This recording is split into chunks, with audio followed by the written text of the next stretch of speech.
Et salut, bon du coup tu vois, le but là ça va être de péter tout ça, tout le plafond, ça c'est une fausse poutre, une poutre de parlant. Faut démonter la hotte, démonter la poutre, démonter le doublage là et le lambris. Là du coup j'ai coupé le jus au niveau de la cuisine parce que je vais démonter tout ça. Et après on refait l'isolation ici, doublage placo, et comme c'est une petite pièce, on se fait une structure en M48, R48, en structure autoportée. Donc voilà, du coup il y aura des rangées comme ça avec des doubles montants. Ils seront pris dans les rails, là et là. Tac. Donc on va attaquer le démontage incessamment sous peu, disons. Du coup on commence par la hotte là. Ça devrait pas être bien compliqué parce qu'elle est bien défoncée.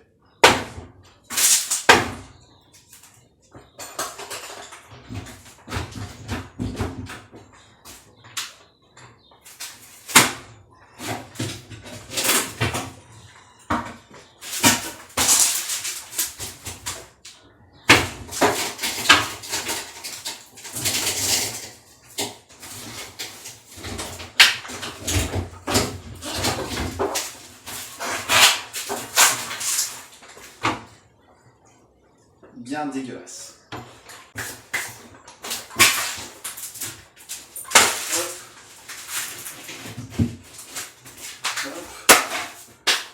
Ensuite on a quoi? On a ça.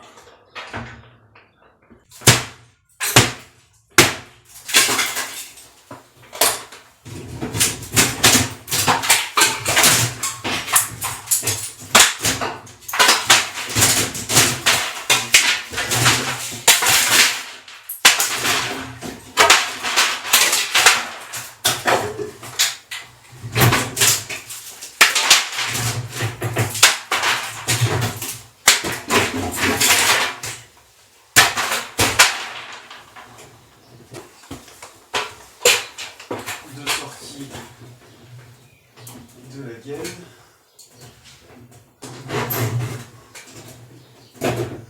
Hop.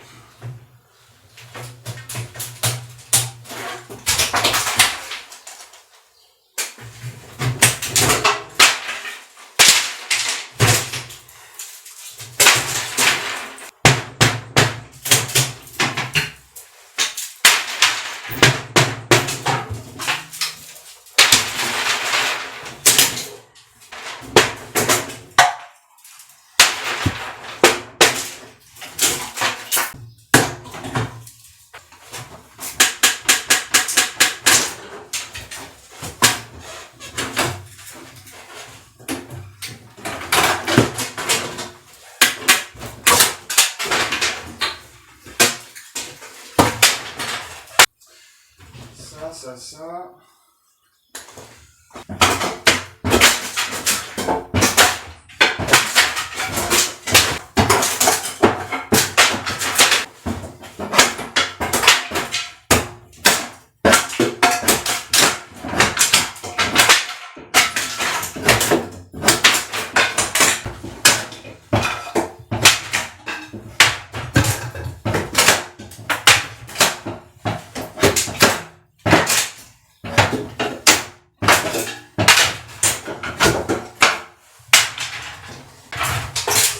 Les pointes.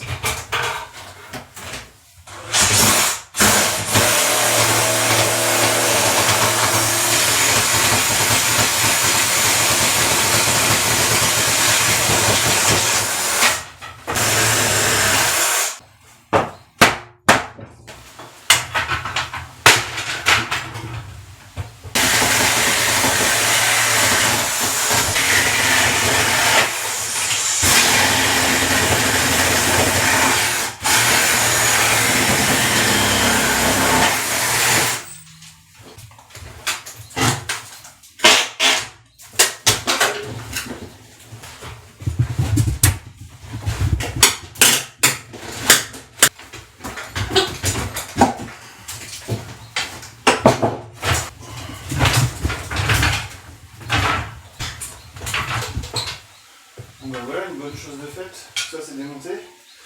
Il reste encore un montant, là, que tu vois ici là, et un là. Et puis après je vais enlever ce petit bébé là. Avant toute chose,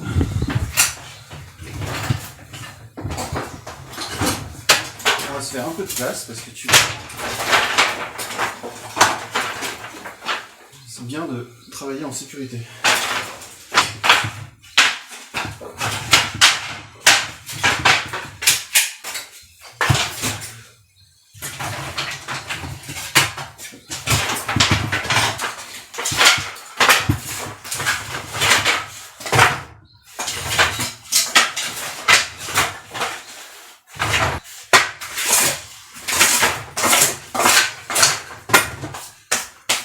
Hop.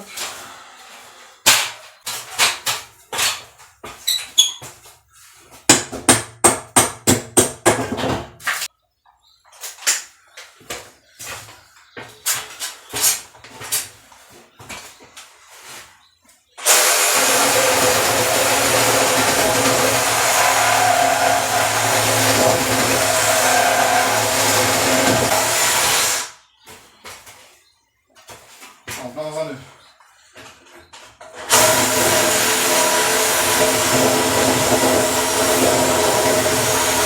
Je fais une première saignée sur le dessus. Ensuite l'arrière là je le descends et je traverse. Et puis après je fais une saignée au bas. Ce qui fait que là, quand j'ai coupé en bas, ça a écarté en bas, serré en haut. Et ça me donne ici, comme j'ai un évier en dessous qu'il ne faut pas que j'abîme, ça me donne le jeu suffisant pour le descendre et retenir cette pièce là pendant que celle-là elle va tomber. Du coup on va voir ça de suite. Hop.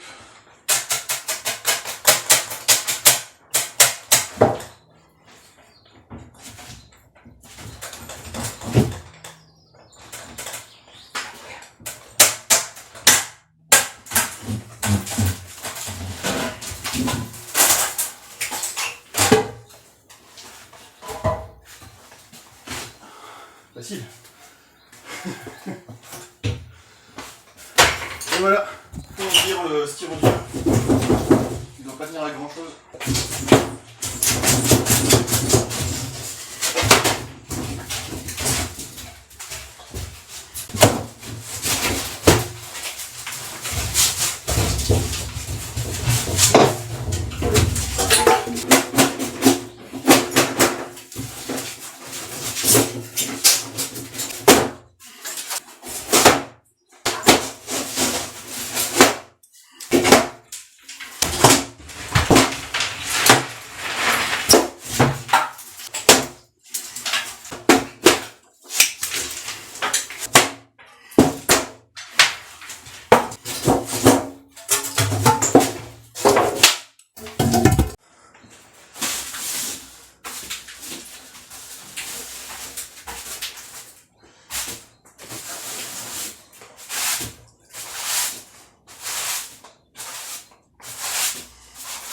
Là c'était bien crade. Là c'est mieux. Je te mets en mode fisheye comme ça tu vois un peu mieux. Et en gros les murs ils sont pas du tout d'équerre, là et là. Et en gros pour l'implantation je vais mettre un rail 48 ici, un rail 48 ici, et puis après j'ai des doubles montants qui sont vissés ensemble et qui vont se répartir comme ça. Ceux-là je dois les répartir selon mes emplacements de spots. Donc j'ai 3 spots ici et 3 spots ici, c'est des spots orientables. Donc il faut que je les répartisse en premier lieu. Bon du coup tu vois je te détaille pas, je fais une structure autoportée avec un montant simple, un montant double. Montant simple qui est repris ici par la panne. Et puis après on va continuer avec des montants doubles. Et puis voilà, après on viendra mettre l'isolant et le plaquage avec le point d'attention ici au niveau du conduit haute. Donc tu vois c'est un chantier qui va pas durer longtemps, mais on s'applique, on fait les choses bien, voilà. Bon bah du coup petit accident de chantier en mettant ce rail là-haut là, ce montant là-haut. Du coup on continue avec le client parce que du coup moi je peux plus poinçonner les rails au montant. Donc du coup il a fini de poinçonner là. On va s'occuper de mettre les spots là raccordés avec ça. Et puis là on s'est occupé ici de la sortie d'évacuation. Donc c'était une sortie de 150. On a mis une réduction, scotché avec du scotch alu. Une gaine ici qui va sortir. Et puis du coup après la ventilation qui sera choisie avec. Et là il nous restera l'isolant à mettre. Comme on a ici 110, on va partir du mur là et on va dérouler comme ça. Hop, en 3 fois. Et du coup faire ça des deux côtés. Et une fois que ça se sera fait, et ben l'électricité sera passée, et il n'y aura plus qu'à quoi, plaquer, et puis ce sera réglé.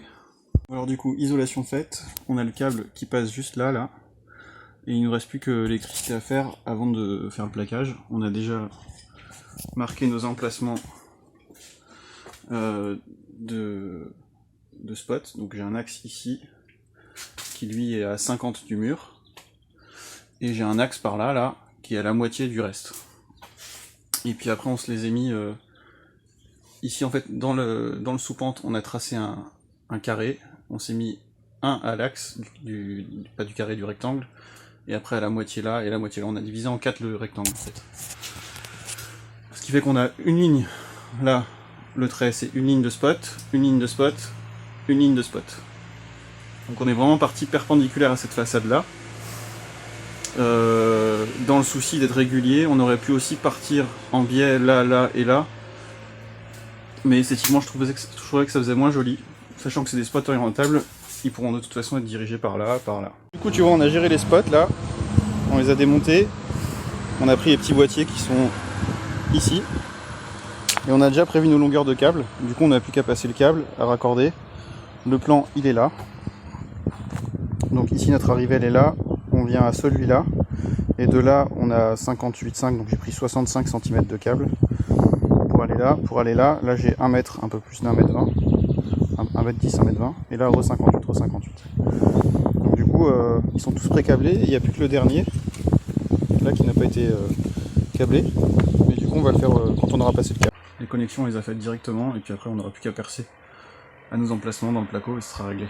Pour la découpe de la première plaque, on a fait un trait d'équerre à la partie basse qui nous sert de référence. Du coup on a pris notre cote à ce trait là, notre cote ici, sachant que de l'autre côté ça part de 0, et nos 1,20 m là pour reprendre la cote ici. Bah voilà, plaquage terminé. Je suis pas hyper content, mais tu vois, avec mon doigt là, je pouvais pas me permettre de monter et descendre les plaques 2 fois. Faut que je finisse le chantier et puis après je fais mon repos, tu vois. Mais là du coup j'ai un peu de jour. Fait partie du jeu. Ici aussi, c'est pas du tout une fierté, je vous avoue. Là les dernières plaques sont plus faciles. Hop, mais bon. On fait avec les galères du moment. Et puis on va mettre de l'enduit de rebouchage. Donc voilà. Donc on a mis directement les spots. Comme ça c'était fait. Donc tu vois, du coup on est aligné là. On est aligné là. Et ici on s'est aligné pour être d'équerre à ce mur là et le mur qui est là. Du coup on est aligné comme ça, paf, paf. Ce qui fait que ici c'est des spots orientables, donc ils éclairent directement le plan de travail et la cuisine. Ici. Donc là ils sont à 50 avec orientation vers là. Donc voilà, tu vois, je bosse comme ça, pour finir le chantier. Heureusement que le client est sympa et qu'il fait un coup de main. Donc là ça va être rebouchage. Et puis demain je vais voir si je peux faire les bandes ou pas. Mystère et boule de gomme.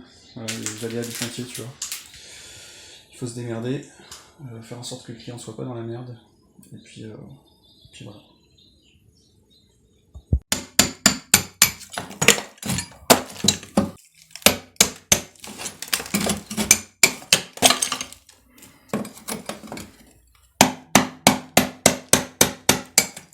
Bon, voilà, du coup on a rebouché ici, on a mis un rail derrière, remis un morceau de placo, ici pareil, là-bas pareil, ici il y avait 2 trous, on a rebouché, on a fait le sortie d'évacuation de VMC, et il y a un truc étonnant, regarde, c'est que,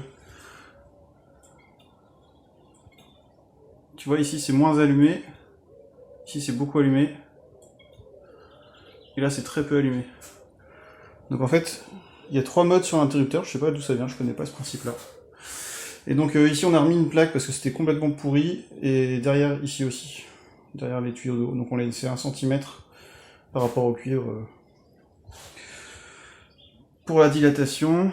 Et voilà, j'ai commencé à reboucher là-haut, mais il y a vraiment beaucoup, donc j'ai bourré d'abord, j'ai remis un petit peu d'enduit de rebouchage, et je verrai ça demain probablement, parce que ça commence à faire mal.